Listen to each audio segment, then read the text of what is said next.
Hi, it's Chelsea with the Kansas City Gardener. I know you may be thinking Thanksgiving right now, but today we're going to talk about amaryllis, which often bloom around the winter holidays.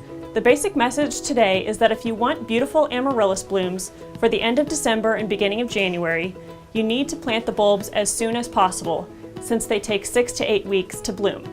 Let's talk a little bit about how to succeed with amaryllis. First of all, when it comes to choosing a bulb, the bigger the bulb, the better. Larger bulbs mean either more blooms or more bloom stalks. Last year, I had an amaryllis send out 3 bloom stalks with 4 huge flowers on each. Since the bloom stalks came in succession, I had beautiful blooms in my kitchen for almost a month. Along with the bloom quantity, there will be a price difference when it comes to bulbs.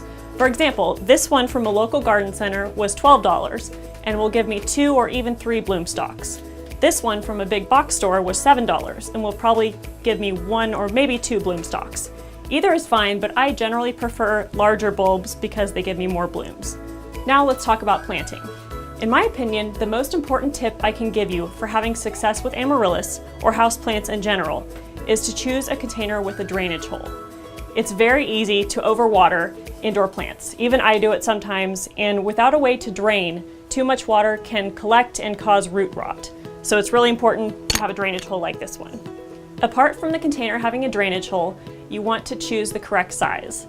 An ideal size for amaryllis is one that gives me about a 1 or 2 inch gap between the edge of the bulb and the side of the container. Before filling my container with potting mix, I actually like to put a piece of a coffee filter on top of the drainage hole inside of the container. This lets water drain out but keeps the soil in and helps to prevent a mess, especially when it comes to houseplants. Then I'll take my container and fill it with potting mix.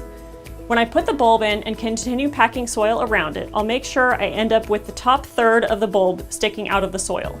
This helps to prevent any moisture from getting into the crown of the bulb where the leaves emerge. Any water in the crown can cause the bulb to rot. Now that the bulb is planted, I'll water it in well just once. After this initial watering, I won't water it again until I see more growth coming from the top of the bulb. When that happens, I'll start to water, but only when the top inch or 2 of the soil is dry.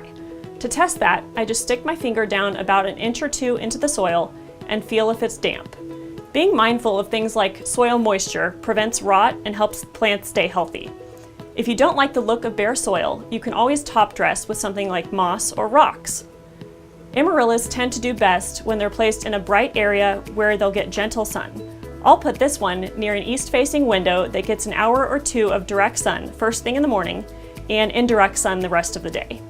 The plant will usually bloom first and then start sending out long, slender leaves. If you want, you can cut off the spent bloom stalks after they're done and treat the foliage like a normal houseplant for the remainder of the winter. There are even ways you can make your amaryllis rebloom next winter by forcing it into a dormancy in late summer. Planting amaryllis is a great way to garden in the winter, and it's a great indoor activity for kids because they can help with the process and then watch the flower stalks grow and bloom. So bundle up and make a trip to your garden center today. For more videos like this one, be sure to subscribe to the Kansas City Gardener YouTube channel and like our Facebook page. See you next time.